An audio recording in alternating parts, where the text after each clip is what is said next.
মা মা আজকে কি দিন, তুমি কি ছবি আঁকবে মা? আজ 22শে শ্রাবণ। রবীন্দ্রনাথ ঠাকুরের ছবি এঁকে তোমাকে আমি দেখাবো, আর তার জীবনী সম্বন্ধে ছোট্ট করে গল্প করে তোমাকে শোনাবো।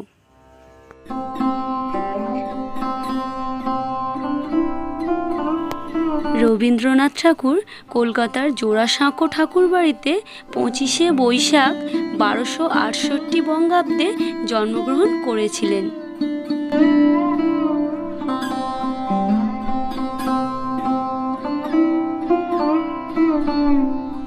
তার পিতা ছিলেন দেবেন্দ্রনাথ ঠাকুর এবং মাতা ছিলেন সারদা সুন্দরী দেবী।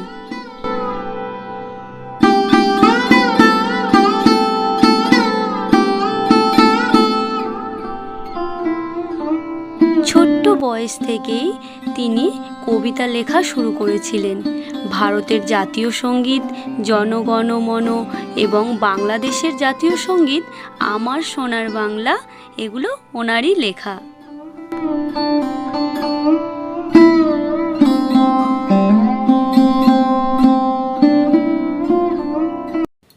রবীন্দ্রনাথ ঠাকুর ছিলেন বাঙালি কবি, নাট্যকার, গল্পকার, চিত্রকর, অভিনেতা, দার্শনিক, সঙ্গীত স্রষ্টা ও কণ্ঠশিল্পী।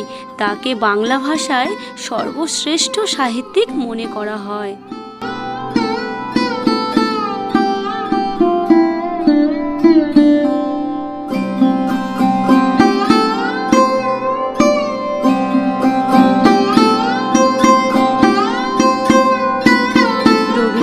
ঠাকুরকে কবিগুরু, বিশ্বকবি বিভিন্ন নামে ভূষিত করা হয়।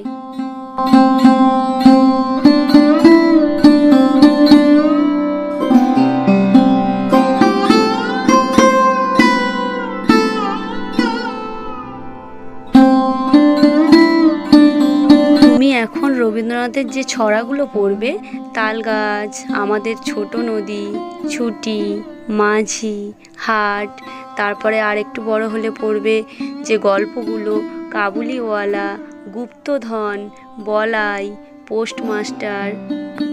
তারপর বড় হলে যে উপন্যাসগুলো তুমি পড়বে, বউ ঠাকুরানীর হাট, রাজর্ষি, চোখের বালি, নৌকাডুবি, ঘরের বাইরে, শেষের কবিতা। তুমি জেনে রাখো 1913 সালে গীতাঞ্জলি কাব্যগ্রন্থের ইংরেজি অনুবাদের জন্য তিনি সাহিত্যে নোবেল পুরস্কার লাভ করেছিলেন।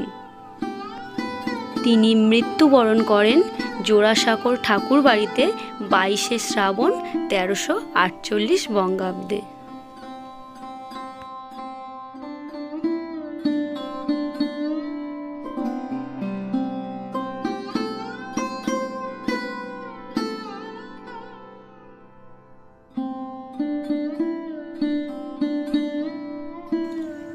সঞ্চয়িতা এই বইটি আমি 2008-এ নিখিলবঙ্গ শিক্ষক সমিতির দক্ষিণ 24 পরগনার জেলা স্তরে অঙ্কন প্রতিযোগিতার খ বিভাগে প্রথম স্থান অর্জনের সম্মানস্বরূপ ক্যানিং দ্বারিকানাথ বালিকা বিদ্যালয়ের ছাত্রী হিসেবে পুরস্কার পেয়েছিলাম।